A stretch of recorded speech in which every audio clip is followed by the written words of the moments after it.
సుందరకాండ కాదు, ఈ సినిమా పేరు 5 క్వాలిటీస్ అని పెట్టాల్సింది.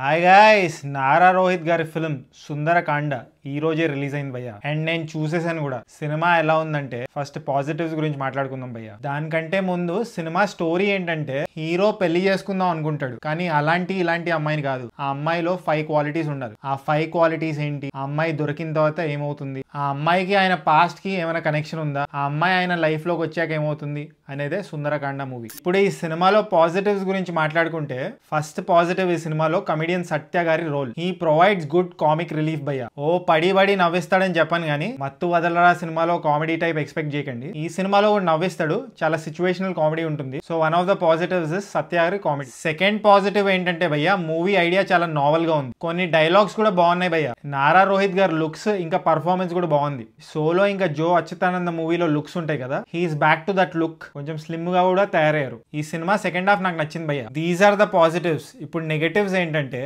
ఫస్ట్ 15 to 20 minutes టేకింగ్ అంతగా నచ్చలేదు భయ్య. నాకు సినిమా స్టార్టింగ్ 10 to 15 minutes బాగాలేకపోతే నాకు చెడ్డ చిరాకు భయ్య. సినిమా స్టార్టింగ్ డిస్కనెక్ట్ అయిపోతాను నేను. దానికి తోడు సాంగ్స్ కూడా బ్యాడ్ గా ఉన్నాయి భయ్య. ఈ సినిమాలో స్పీడ్ బ్రేకర్ లాగా వస్తూనే ఉంటాయి. అవసరమా భయ్య ఇక్కడ సాంగ్ అన్న ఫీలింగ్ అయితే వచ్చింది నాకు. ఫైట్స్ కూడా ఫోర్స్ఫుల్ గా అండ్ ఇరికిచ్చినట్టున్నాయి. ఈ సినిమాలో ఇంటర్వెల్ ట్విస్ట్ ఉంటుంది భయ్య, వెరీ ప్రిడిక్టబుల్ అనిపించింది. కిలోమీటర్ దూరం నుంచి కనిపిస్తుంది ఆ ట్విస్ట్. పెద్ద నరేష్ గారు కూడా ఈ సినిమా ప్రమోషన్స్ లో బాగా పాల్గొన్నారు. సో ఆయనకు ఒక మంచి రోల్ ఉంటుందని ఎక్స్పెక్ట్ చేశారు ఈ సినిమాలో. అన్ఫార్చునేట్లీ ఆయన రోల్ అంత గ్రేట్ గా లేదు. అండ్ ఈ సినిమాలో చైల్డ్హుడ్ ఎపిసోడ్స్ ఉంటాయి భయ్య, అస్సలు కన్విన్సింగ్ గా లేవు. హీరోయిన్ గారు ఉంటారు, ఆమెమో పెద్దగా ఉంటారు. నారా రోహిత్ గారి చైల్డ్హుడ్ క్యారెక్టర్ ఏదైతే ఉంటుందో ఆయన చిన్నగా ఉంటాడు. చాలా కన్విన్సింగ్ గా రాశారు, ఎందుకంటే ఇంటర్వెల్ ట్విస్ట్ కోసం. అది మీరు సినిమా చూసే తెలుసుకోండి, మీరు కూడా డిస్కషన్ పెడతారు ఆ చైల్డ్హుడ్ ఎపిసోడ్ లో కాస్టింగ్ గురించి. ఇన్ని నెగటివ్స్ ఉన్నా ఈ సినిమాలో నచ్చింది ఏంటంటే this is a very novel idea. Decent second half, Satya comedy బాగుంది. సినిమా 2 hours 13 minutes అయినా లెందీ అనిపించిన 65% of the movie is entertaining. Nara Rohit గారు ఈ సినిమాతో కంబ్యాక్ ఇచ్చారనే అనిపిస్తుంది. మరి బాక్స్ ఆఫీస్ దగ్గర ఎలా పర్ఫార్మ్ చేస్తుందో నాకు తెలియదు కానీ I thought it's a novel idea and entertaining film. అందుకే ఈ సినిమాకి నేను ఇచ్చే రేటింగ్